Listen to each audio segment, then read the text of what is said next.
Many small business owners face costly mistakes due to a lack of proper guidance. Compliance Today, brought to you by the Department of Compliance, simplifies everything from registration to compliance management. Tune in to learn how to take control of your business and avoid unnecessary fees.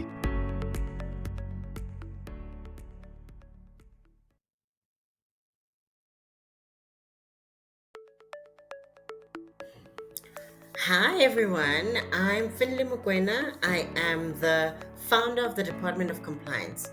Now that we've covered BizPortal, it's time to dive into eServices, the CIPC company registration process. So unlike BizPortal, this registration with CIPC is a bit more complex and is primarily used by third parties like accountants and business consultants. However, it's important to understand how it works, especially if you're managing your business registration through official channels. In this video, I'll walk you through the steps and help make the process easier to navigate. Let's get started. So as you can see, I'm in my incognito window. I do this so that nothing else disturbs our process. Okay, so I'm going for CIPC eServices. And I've done CIPC eServices. See the logo. Clicked on that. When we did our registration, we found out what our customer code was and what the customer password was. Customer password for BizPortal and for eServices, exactly the same. So my customer code, and that's my password. Then I am going to use the captcha. So CIPC eServices has the captcha. I click tick and make sure that it's case sensitive, so you just need to be sure. Login. Okay, so this is the dashboard for eServices. It also has all the companies that are registered under your name in this portion, and then it has your customer details. You can edit them, log out, and then this is the balance that is in my account currently. So let's transact, because that's exactly what we want to do. We are at home. This is home. Let's transact. On the transaction, you can see it says company registration and has all the services. Company registration, amend CC member details. You can certificates and disclosures if you want to get your CRR 14.3 or any of your MOI documents, you can get them here. You can change your address for the company. Down here is the BE certificate, and I know many people have been asking about beneficial ownership. This is the link to the beneficial ownership. And if you want to amend director company details, this is the link. So it says you would need to click more services. So previously you would click amend company detail, director details here, but that service is unavailable. So you would click more services and then amend the details under more services. What we're going to click is company registration. We're registering a company on eServices. What it offers you here on this is you can log in through eServices, but it can redirect you to BizPortal, where then you can register on BizPortal. But right now I want to register using eServices. What it says, these are the differences. Hybrid, fully automated application process within 24 hours. This is hybrid. Prepaid only. You must have funds deposited into your CIPC account already before you can apply. So you see, I made sure that I have funds registered in my account. No documents needed. And here, after online application, you have to print out the application document that has been sent to your email, then get all the directors to sign it. So this one is a more manual process. That's why it's for consultants, and it's not really a self-service. It's when somebody is doing it on your behalf. And most of the time, the person who is doing this does not have to be a director who is registering themselves. And then company registration is processed instantly once a company name has been approved. So this is the BizPortal process. If you make payment immediately, it will be processed almost immediately. If you add it to your cart, it might take about an hour or two, and then it will be processed. Documents are processed, which results in either an approval or a rejection, depending on the type of documents that you've submitted for an e-services company registration. If they are approved and they find that, okay, yes, we are happy with all the documents that have been submitted, then you're able to, then it will be approved, you'll get your company documents, or it can be rejected. If your ID is older than 3 months, or if there isn't a mandate, if you are registering a company on behalf of a client and you haven't added a mandate on, then that would be an issue. Or if the COR document, the COR 39 that is produced from a registration, is not correctly signed, then that would be one of the issues. So you can email me for a mandate, and I will share my template for a mandate with you. As a consultant or as an accountant, if you're looking for a mandate that you can use standardized across the board for all of your company registrations, please just send me an email and then I will share the mandate with you. So this is register using eServices. So that's what we click.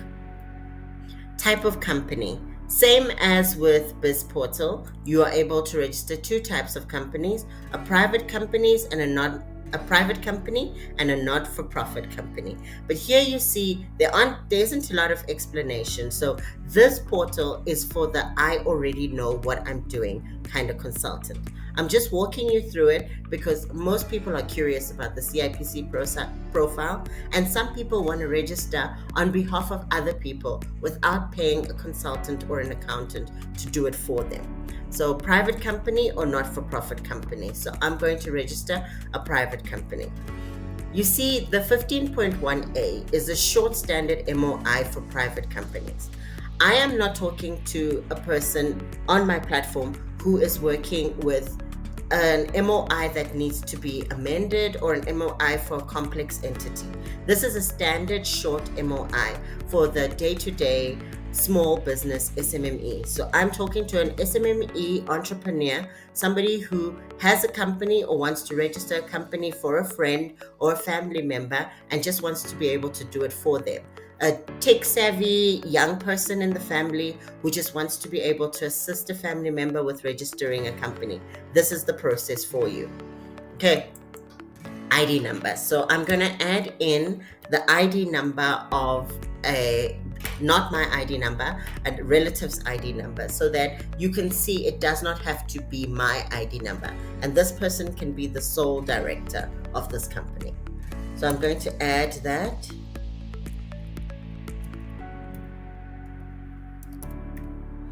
And then you click the plus sign.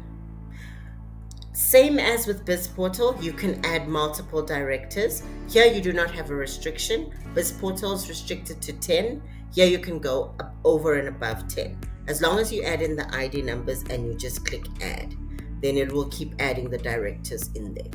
So I just want 1 director with the company, minimum of 1 director with an NPC, a minimum of 3 unconnected directors. Why unconnected? Why unrelated? Specifically for the SARS process when you're registering as a PBO. And you'll understand that when we do our SARS videos and when we go through the process of registering a not-for-profit company as a PBO for a Section 18 certificate. Okay, then we click on continue. I just want the 1 director. Then you'll see here it's the ID number of the director. It doesn't have the surname and the names because sometimes CIPC will have the surname and the names, but sometimes it will not. It depends on the Home Affairs connection to CIPC. But if they aren't there, you can always add them in when you click continue. Now, an incorporator is the person who incorporates the business. Usually incorporators are the same as directors.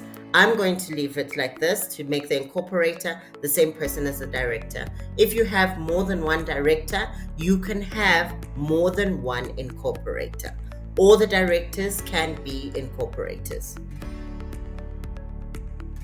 So you see here it says that you can also appoint an incorporator that is not a director. So this is a part where if you want the incorporator to be separate from directors, but I'm going to leave it as so, and then you can click continue.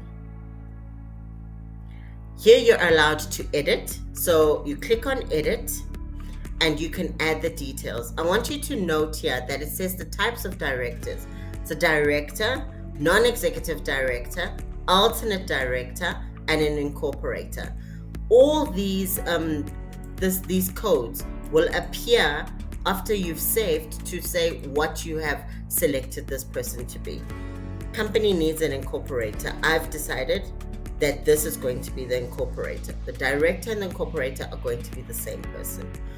I just want to reiterate that this is specifically angled to SMMEs or SMME entrepreneurs that are trying to assist somebody within the family that they want to register a company for. A friend, a family friend, let me register your company for you. And then I will go through this process and assist you with registering that company. Or if it's an accountant or a consultant, usually you guys know the process and the steps into moving into registering a company. But this is the CIPC eservices process. I'm not going to go into fundamental governance terms because my angle and my aim is to talk to the day-to-day SMME entrepreneur or SMME director. You're doing this for a friend or a family member. You're not opening a business that you're registering companies for externals with. So just in case you were wondering. You can choose here again, director, non-executive director, alternate director. I'm going to choose director because the person I'm dealing with is going to be the director. And then the surname. Again, it can be capitals, it can be small letters, it's all going to come out uniform.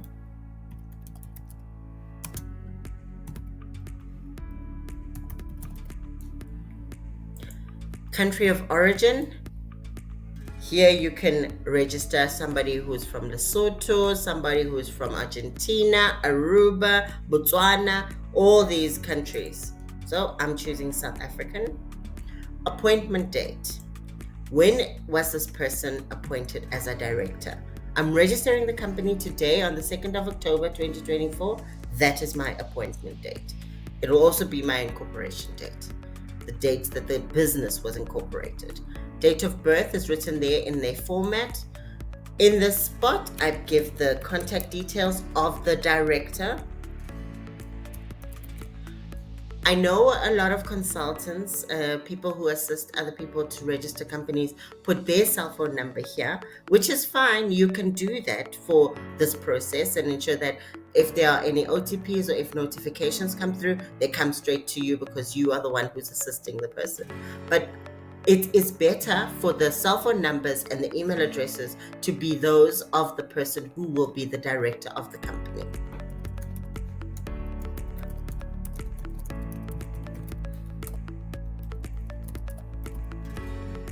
An interesting story is previously when we were registering companies before BizPortal, this was the only means to register a business, which I think created a lot of confusion and allowed for a lot of people to monetize the service. Which now with BizPortal, it makes it easier for the day-to-day person to be able to go in, receive the services that they need from the CIPC. But always be cautious in registering companies, too many companies, because companies require they have a responsibility and they need you to look after them. Pay annual returns annually. Ensure that you submit your UBOs, which is something that has recently become very important, ultimate beneficial ownership. Ensure that that is then done. Keep your director information up to date so that when there are changes or when there are notifications from CIPC, you then receive the information directly to yourself.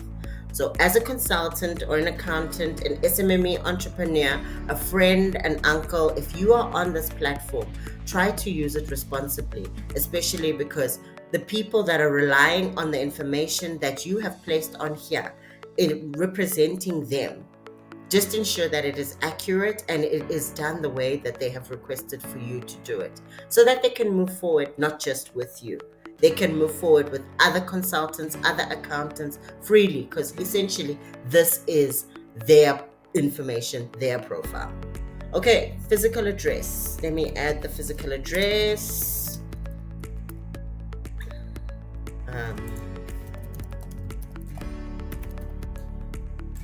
Province, pop-up menu. Again, I'm going to go through this one very quickly because this is usually known information. This is just a by the way video if this is an alternative that you are able to take. So we save that information. And here, remember I told you about the references and we spoke about the V and the D. V is incorporator, D is director. You would find a K here if it was a non-executive director, or an N here if it was an alternate director. Cell phone number and email address, these are the details. ID, surname, name, and then director incorporated details not yet captured. So you have updated all your director details. Everything has been updated there. If I had a second director, I would click there, update their information as well. I only have one director, so I'm going to click continue. So financial year end. What I mentioned in my BizPortal video, I'm going to mention here as well. I prefer that my financial year end is aligned to the tax year so that I can ensure everything closes at the same time. It helps me in my businesses, but you are more than welcome to align it to whatever works with your company or your client's company. I prefer February. Authorized shares, always 100. In my case, I prefer 100.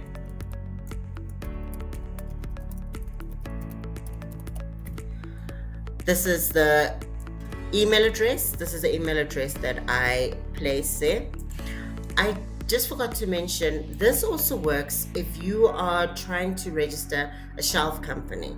So you decide that I want to register a company that I will then maintain an age throughout the years, so that when it gets to a certain time and somebody is looking for a shelf company or a company that has been aged, is compliant with SARS, is compliant with CIPC, has submitted all the UBO information, and then you can then sell that company. So all a shelf company is, it's an aged entity. This then will be an unused shelf company. They're not as popular as they used to be previously. So if you want to, you can, but it's not something that is quite necessary anymore. The company physical address. Now, this is the address of the premises of the business. So not the director's details, the business's registered address. So I'm going to put a registered address here that I know of.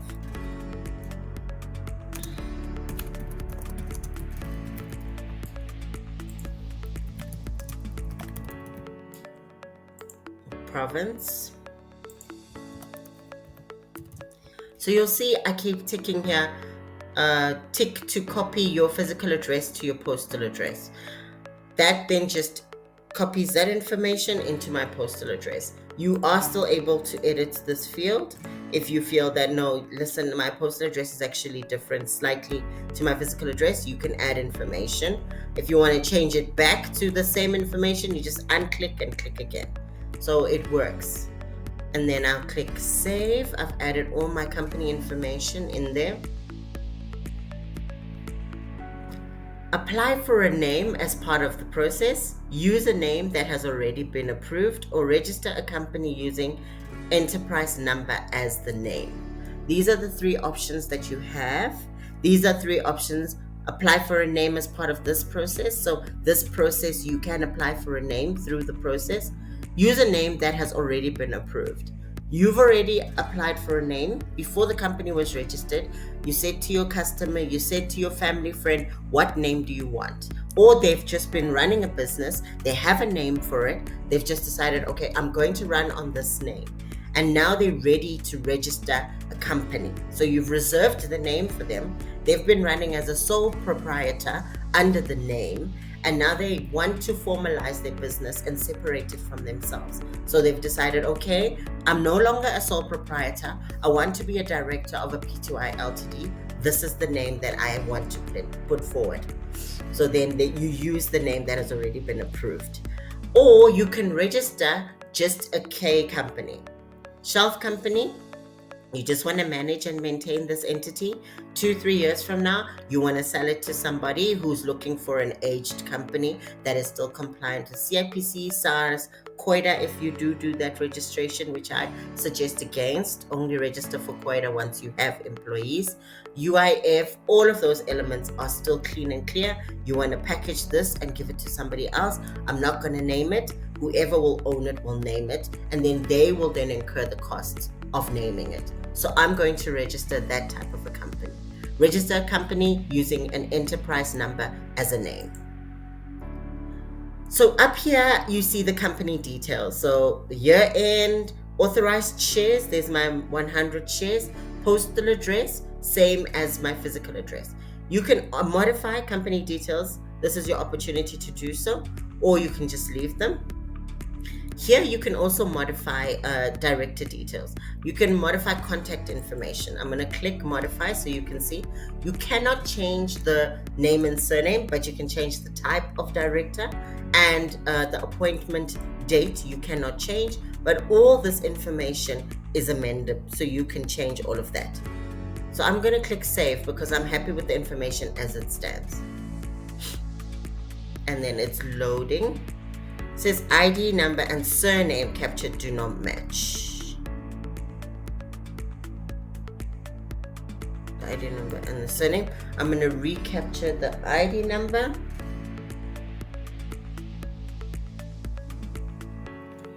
The ID number is correct. I've checked it. So I am going to go back to click on modify. Sometimes CIPC and the Department of Home Affairs are not talking to each other correctly. So do not panic. Just click on save again, and then let's see if it will work this time. And then we can modify company details. And we're happy. Saved. See? Save. Sometimes it just needs you to be patient, because remember, the CIPC does not house Home Affairs information. It has to speak to Home Affairs, and Home Affairs will then confirm that the surname and the ID number are actually correct. Sometimes the Home Affairs system is down, which then takes time. Sometimes you have to click more than once. These are systems, so let's be patient with the systems. And then here we can lodge the company. I have sufficient funds, so I'm going to lodge the company. Now here, company registration filed. You as the lodger will receive information that the company registration has been filed. If you've placed the director's information on there, they will then receive information once the lodgement is complete, once the company is registered.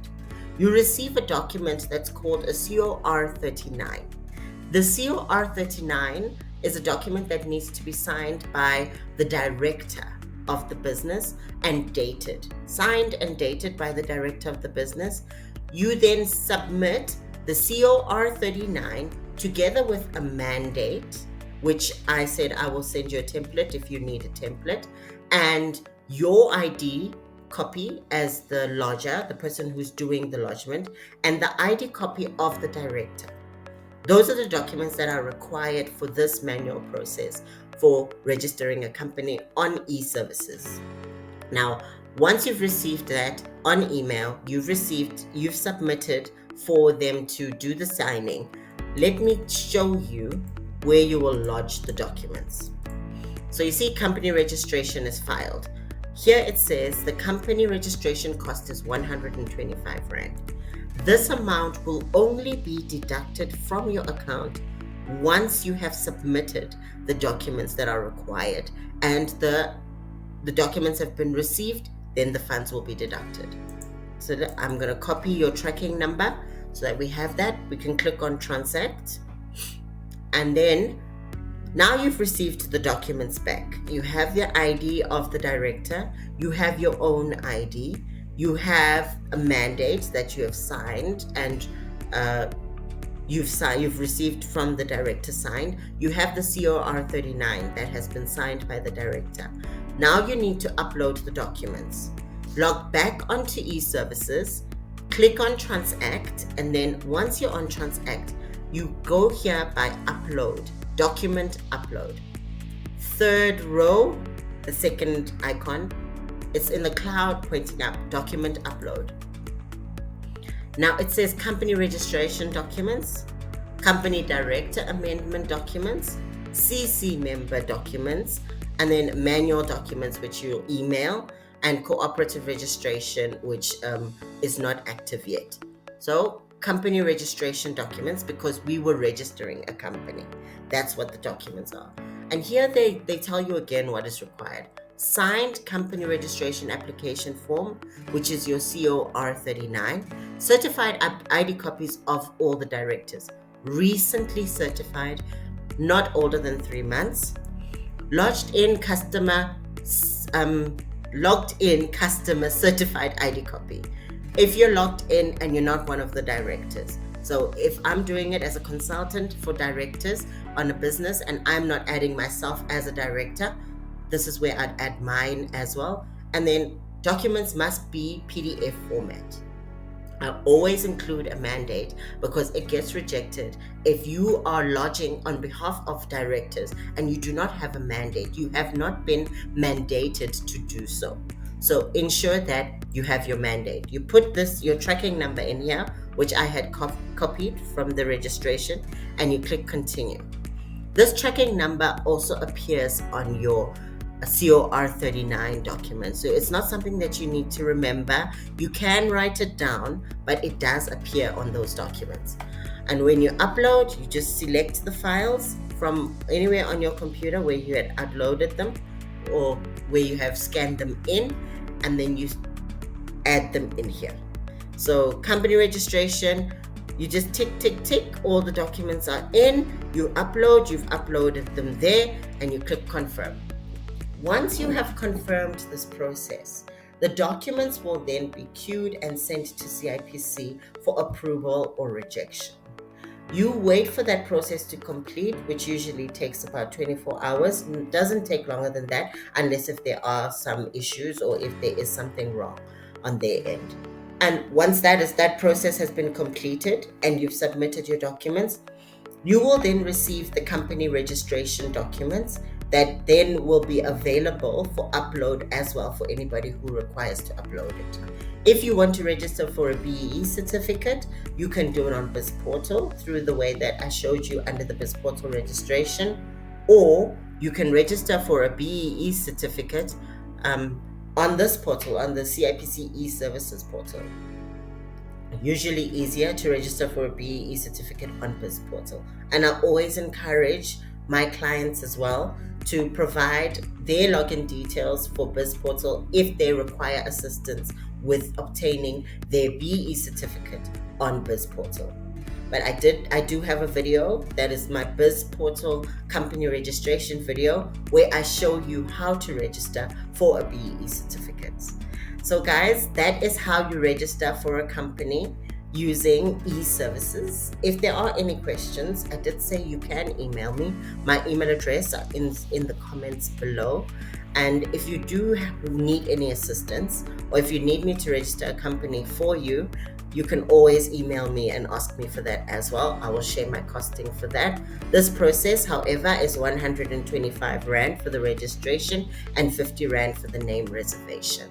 Anything over and above that is purely time and the service and just the support with regards to starting this journey.